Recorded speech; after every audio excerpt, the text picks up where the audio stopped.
گندگی میں اپنے آپ نظیر اور رذیلوں میں بھی افضل تھے، اور جس جسد مبارک کو ادب و احترام سے مس کرنا نور کے بنے فرشتوں کے لیے باعث فخر و شرف تھا، اس کے ساتھ کیسی کیسی گستاخیاں اور دراز دستیاں جسے آسمان والے نے محمد بنا کر بھیجا تھا، گندا دہن زمینی مخلوق اس کے ساتھ کس طرح پیش آئی؟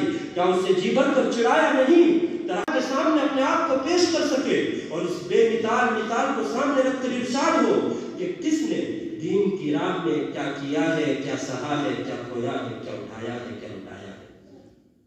مظلومیت و غربت، بے کسی اور بے بسی ہم پر اور آپ پر آج کسی درجے میں طاری ہو تو اسوہ محمدی سے بڑھ کر اور کون سا اسوہ ملے گا؟ حضرات، یتیمی کے داغ سے بڑھ کر اور کون سا داغ ہو سکتا ہے؟ اس وقت سے بڑھ کر بے کسی اور بے چارگی کا اور کون سا وقت ہوگا؟ آج ساری دنیا کے بے کس بے چارے یتیموں کو خوشخبری ہو کہ جس نے ساری دنیا کے یتیموں کے سر پر ہاتھ پھیرا وہ خود بھی دنیا میں یتیم ہی ہو کر آیا، اور یتیمی بھی کس قسم کی؟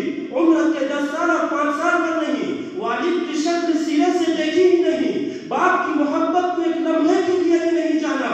جب آپ دنیا میں تشریف لائے تو باپ پہلے ہی واپس بلا لیے گئے تھے، رہی والدہ ماجدہ سو وہ بھی 5 سال سے زائد اپنی آنکھوں کے تارے اور عالم کے آفتاب کا نظارہ نہ کر سکی۔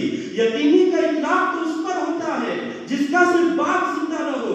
یہاں شروع سے بے پدری اور شعور پیدا ہوتے ہی بے مادری، ایک ساتھ یتیمی و یسیری، دنیا جہاں کے یتیموں اپنے حال پہ رونے اور کراہنے کی بجائے خوش اور نازا ہو کہ تم کس قسم میں کھڑے ہو گئے ہو۔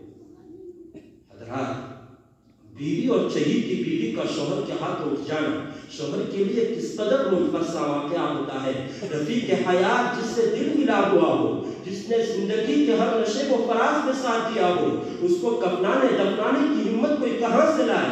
بجا ہے، لیکن درا خیال اللہ کے اس لاڈلے بندے کی طرف بھی جائے جس نے خدیجۃ الکبریٰ جیسے عزیز و عزیز الوجود محبوب و وفاصلست شریک حیات کو 23-24 سال کی رفاقت کے بعد کھویا۔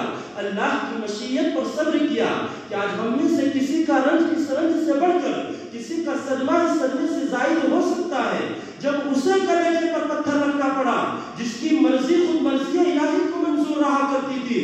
وَلَسَوْفَ يُعْطِيكَ رَبُّكَ فَتَرْضَىٰ، تو پھر ہم اور آپ، یہ اور وہ، زید و بکر کس شمار میں ہے؟ تسکین اگر ہوگی تو پھر اپنے اسی بڑے کی مثال کو دیکھ کر قومی زندگی سے قطع نظر خانگی زندگی کے مسائل و نوائب میں بھی اس ایک کے سوا کس کا سہارا پکڑا جائے؟ حضرات، بیوی سے بڑھ کر جانبوزی صدمہ اولاد کا ہوتا ہے۔ کسی کے کلیجے کو گرم گرم لوہے سے داغ دیا جائے اور کہا جائے کہ زبان سے آگ اور دل سے شعلہ نہ اٹھنے پائے تو اس پر کیا گزر کر رہے گی؟ یہاں جس کے سر پر دین و دنیا کی سرداری کا تاج تھا، اس نے اپنے ہاتھوں سے ننھے اور معصوم ابراہیم کو نہلایا دفنایا، جو ساری دنیا کے مسلمانوں کے لیے رؤوف رحیم تھا، جو دشمن تک کے لیے رحمت و شفقت تھا۔ کیا خود اپنی اولاد کے حق میں اس کا دل پتھر کا تھا؟ کیا اس کے دل سے مانتا نکال ڈالی گئی تھی؟